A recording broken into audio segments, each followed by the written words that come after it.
আর কুকে সকলকে ওয়েলকাম। আজ আমি তৈরি করে দেখাবো ওল কচু ভর্তা।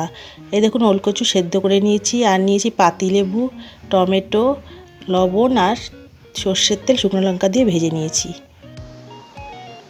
প্রথমে আমি ওল কচুগুলো সেদ্ধ করে নেব।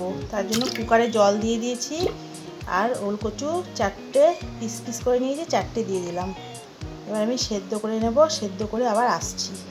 দেখুন, আমি কচুগুলো সেদ্ধ করে নিয়েছি, সেদ্ধ হয়ে গেছে। এবার আমি কচু ভর্তা করে নেব।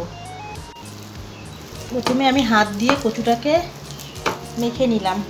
এবার এর মধ্যে আমি তেল, শুকনো লঙ্কা দিয়ে দিলাম, লবণ দিয়ে দিলাম, টমেটো দিয়ে দিলাম, আর একটু লেবুর রস দিয়ে দিলাম।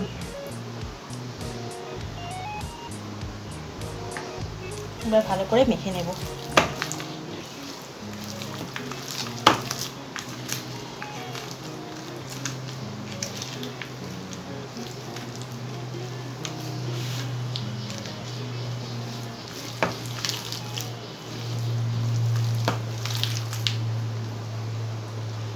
আপনারা যারা পেঁয়াজ রসুন খান, একটু পেঁয়াজ রসুন দিয়ে দেবেন, খেতে খুব ভালো লাগবে। আমি এটাকে সম্পূর্ণ নিরামিষ পদ্ধতিতেই তৈরি করলাম।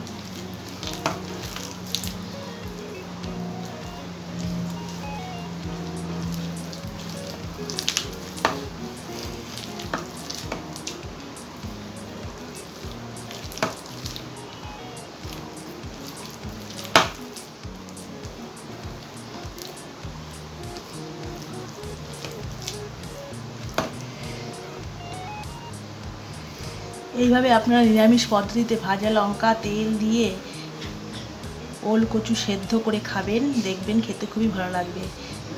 যদি আমার ভিডিওটি ভালো লেগে থাকে, লাইক কমেন্ট শেয়ার সাবস্ক্রাইব করবেন, পাশে থাকা বেল আইকনটি প্রেস করে দেবেন। সবাই ভালো থাকবেন, নমস্কার।